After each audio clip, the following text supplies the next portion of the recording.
Quiser fazer, loiro na minha opinião, acabou de fazer reposição lipídica, hídrica e proteica. São os 3 tratamentos que precisam ser feitos de imediato, não dá para pensar.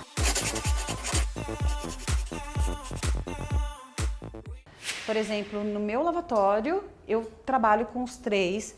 Ah, mas não, vamos fazer um cronograma capilar. Gente, não tem cronograma capilar para loira. Você perdeu tudo. E tem que devolver tudo. De uma vez. Ah, a pessoa tem o cabelo oleoso. Tá, na raiz. Agora, e o que eu tirei lá de baixo? Né? Não tem como. Por exemplo, o cabelo, a gente reconhece o dano pelo quanto ele absorve de água. Quanto mais danificado, mais ele segura a água. E o que é pior, é o que mais demora a secar também. A gente acha, por exemplo, meu cabelo, eu molho o meu cabelo, nossa, o meu cabelo demora muito, do meu esposo. Aí você pensa assim, não, o dele é grosso, cilíndrico, vai demorar pra caramba, não, fica seco em minutos. O meu, às vezes eu acordo no dia seguinte e falo, nossa, vou ter que lavar de novo. Porque só de ter dormido com o cabelo molhado já ficou aquele cheirinho chato.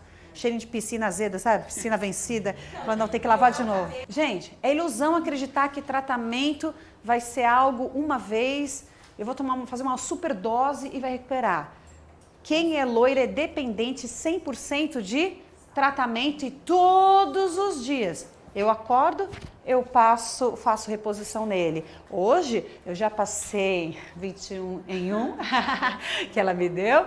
Eu já passei silicone, né, bastante silicone. Ontem, na hora que eu cheguei do evento, eu estava com bastante laca, né, spray. Passei, penteei, tirei um pouco da laca e passei silicone para dormir, para evitar o atrito na fronha. Então, assim, a gente é dependente, mas muito dependente de tratamento. Aí o ideal é que você conheça os ativos, porque a gente tem preconceito, viu? Com várias linhas. Ah, porque tal coisa derruba cabelo, tal coisa vai tirar não sei o quê, tal coisa tira o loiro. E às vezes muita coisa ali é mentira, tá cheio de fake news na internet que a gente... Ah, mas foi um fulano de tal que postou. Pode ter sido o Papa. Se não entende de cosmetologia... Não adianta, a pessoa precisa entender para falar sobre aquilo. E eu vejo postagens absurdas de pessoas falando do sal, ou falando do hidróxido de sódio, que hidróxido de sódio foi aquilo que derrubou... Gente, aquilo é um alcalinizante.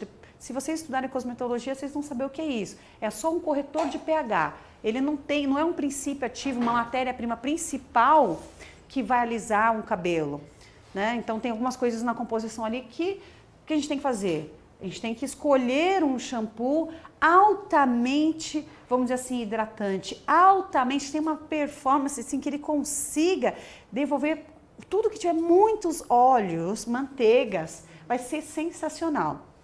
Mas a loira, ela além de ter que se preocupar com o super tratamento do fio dela, ela vai ter que pensar na parte virgem também. Então, se a parte virgem oleosa, ela vai pensar num tratamento focado para o natural.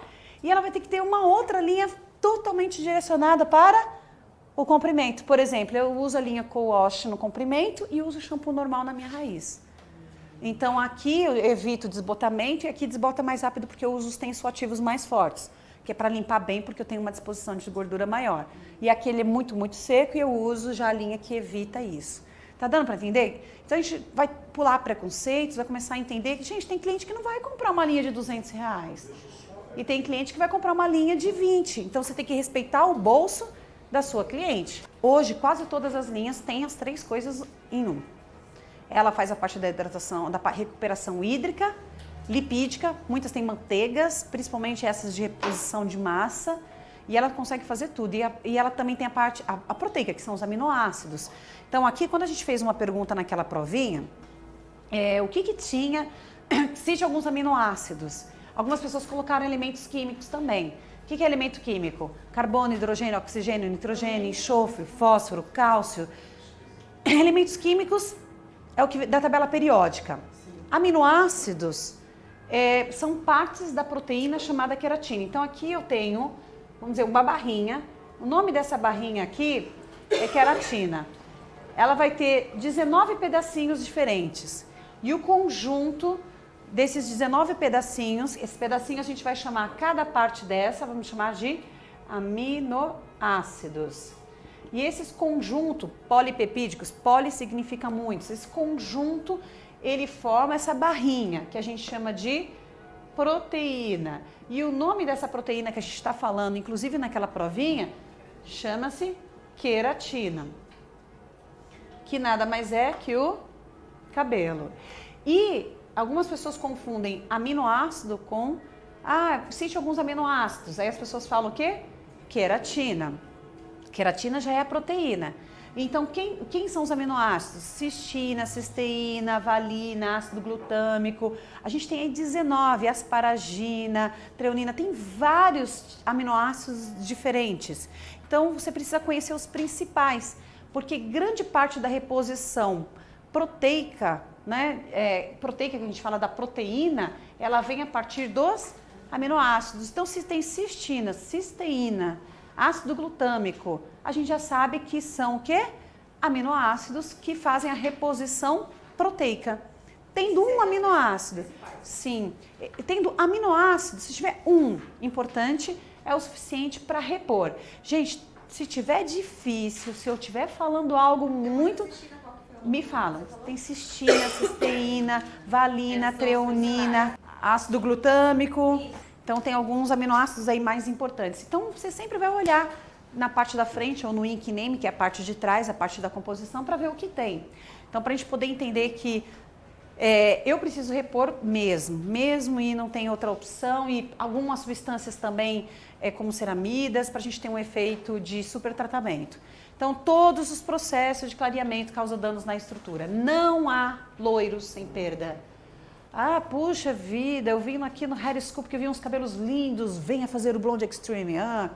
Primeiro vamos entender sobre o cabelo, tá? E saber que o que vai acontecer é que sempre vai gerar algum tipo de dano como esses. Tricoptilose, triconodose, tricoclasia, que é a quebra do fio. Essa tricorrex, a gente tem... A tricorrexinodose, ele faz... Vocês já viram um estufamento na fibra? Já tá, né? Já tá fera, Daniel, já tá especialista em tricoses.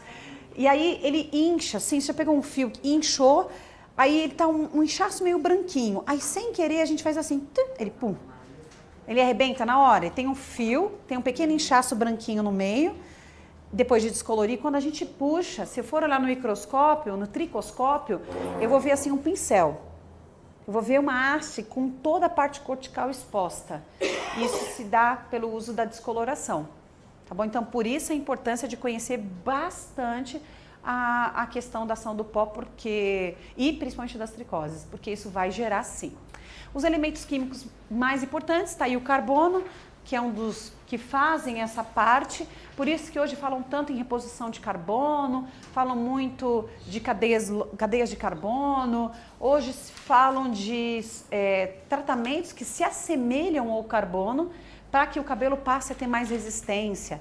Aí tem aquela polêmica, mentira, é verdade, carbono só não sei aonde, aí só Deus fazendo. Não, gente, queratina é só Deus fazendo também, não é assim? A nossa alfa-queratina, que vai passando pela beta, mas são feitos o quê? De forma sintética. Tá de todo certo? Não. Tá errado? Também não. Por exemplo, os lipídios que nós temos aqui, a gente consegue devolver igualzinho a parte original? Não, é um sintético. Então, se a gente consegue imitar sinteticamente uma gordura, a queratina, até a melanina a gente não consegue imitar sinteticamente? Tá branquinho, a gente vem lá e passa o quê? Uma cor escura, a gente não imita? Por que quimicamente seria impossível imitar o carbono ou ter essa reposição? Tem um produto que a gente vai usar até amanhã, chamado diamante, que a gente acha perfeito para reposição depois da descoloração. Que ele tem carbono, que ele repõe de uma maneira fantástica, né? É fitoativo. E é muito bom. Então você consegue ter uma recuperação, aí só que precisa de aquecimento, porque ele é ativado pelo calor. Apesar do calor ser danoso para a gente, ele, para algumas substâncias, cosmeticamente falando, muitas substâncias têm eficácia através do calor. Então é preciso usar calor. Aí aqui a gente vai passar noções, esse é o único slide do curso de colorimetria, falando de colorimetria, tá bom? Porque é o que a gente vai precisar para o nosso blonde. Por quê? Porque eu preciso entender, primeiro passo, quem são as cores primárias? Azul, amarelo e vermelho. Eu vou lembrar do coelhinho da Páscoa. Azul, amarelo e vermelho também. Preciso conhecer as cores primárias.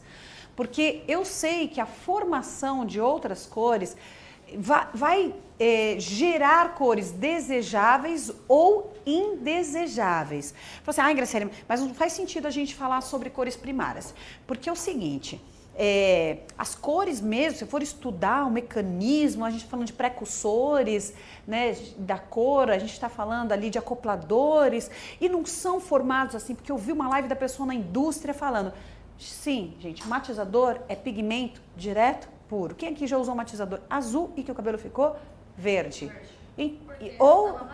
Exatamente porque a gente misturou o azul em cima de um cabelo amarelo, e azul com amarelo forma o verde.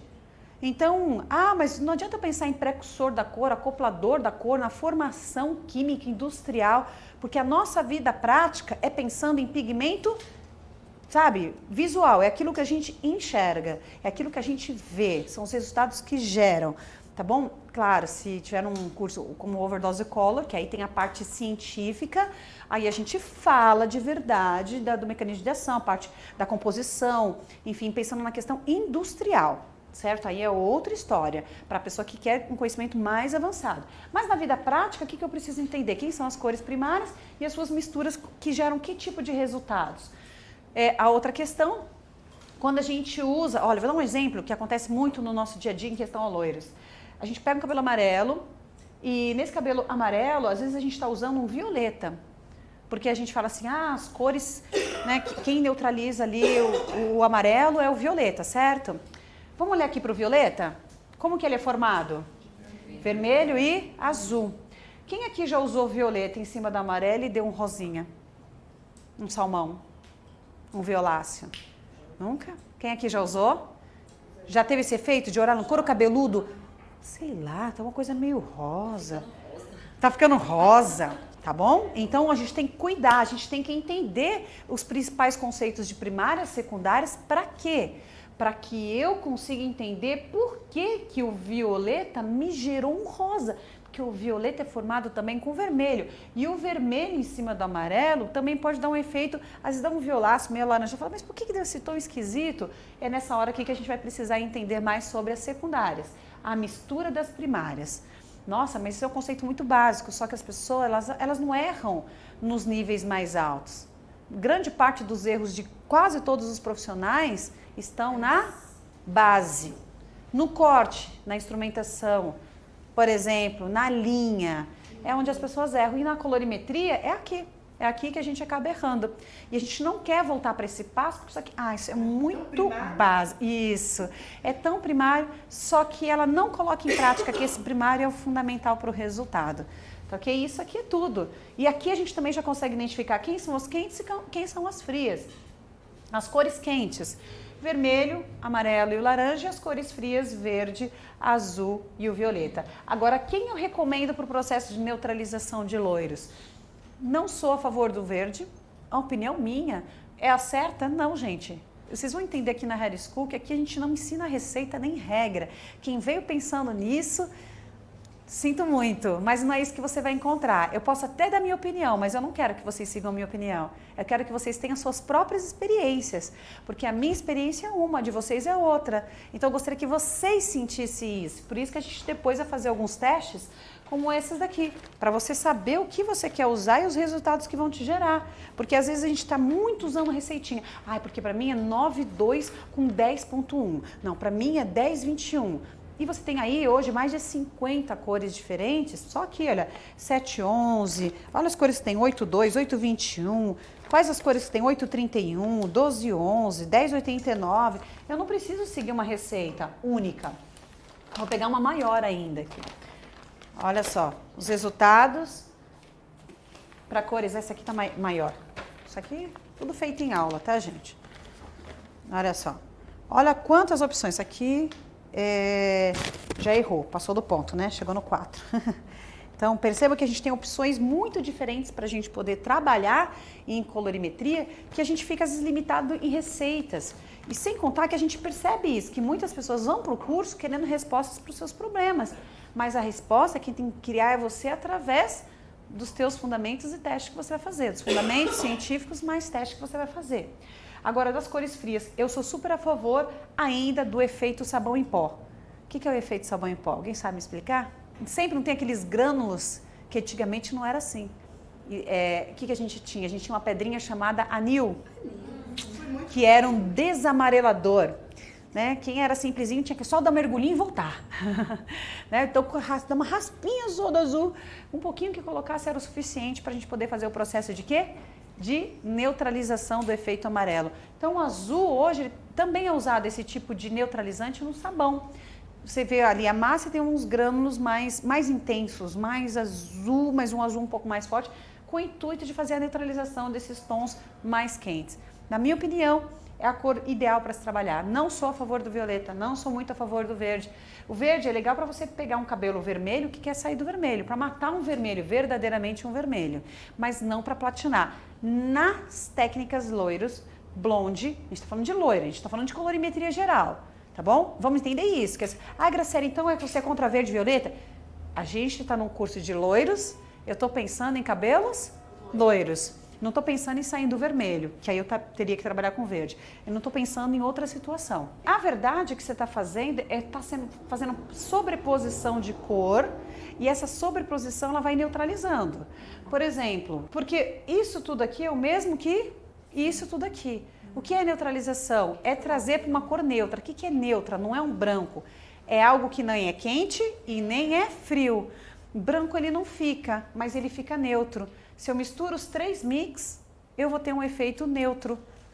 Porque aqui, esse azul vai matar um pouco do vermelho que está aqui, e esse azul vai matar um pouco do amarelo que está aqui. Então, eles vão se neutralizando. E aí, o efeito que a gente tem óptico é de neutro. Então, por exemplo, quem aqui nunca fez isso no começo da profissão? Misturar tudo e tudo dá certo. Não. Primeiro o coração dispara, depois a cliente fala assim, nossa, que perfeição, menina, por isso que eu não te deixo nunca. Olha que cor. Aí você coração, o que eu coloquei aqui, que eu coloquei, já começa a pensar certo. E não acha nem o que eu fiz. Olha, gente, é incrível, mas a verdade é que a gente não sabe o porquê acerta, a gente acerta porque mistura tudo. E por que aqui dá certo? Porque a gente mistura tudo. E sabe o que é o detalhe? É que muitas vezes a gente está gastando produtos, se preocupando demais com regras, com receitas. Vou ser bem sincero, às vezes uma única cor, sem grandes preocupações, a gente já chega em resultados, de repente, perfeitos. Tá bom? Aqui, por exemplo, 641, para mim essa cor aqui tá maravilhosa, a gente mostrando tons diferentes. Mas vocês percebem que, olha, 821, 921, 789, 71 num banho rápido, que aqui a gente chama de técnica ninja. E esse tom, percebe que ele tá muito parecido com o 1021, esse 71, dependendo do tom que a gente tá. Então, às vezes a gente tá se matando, gastando mix, tendo uma dor de cabeça, coração disparado, que você fica com medo. Na verdade, o que a gente faz é quase uma técnica ninja novamente, que é aplicar tudo, mistura. Lá pro lavatório agora, 1, 2, 3, 1, 2, 3. Já! Olha, coração disparado. Agora, lava, ponto, já! E aquele desespero de a água não vem. Vai, água, pelo amor de Deus, vai que vai fechar. E a água não vem. Então, não, gente, não tem essa necessidade hoje.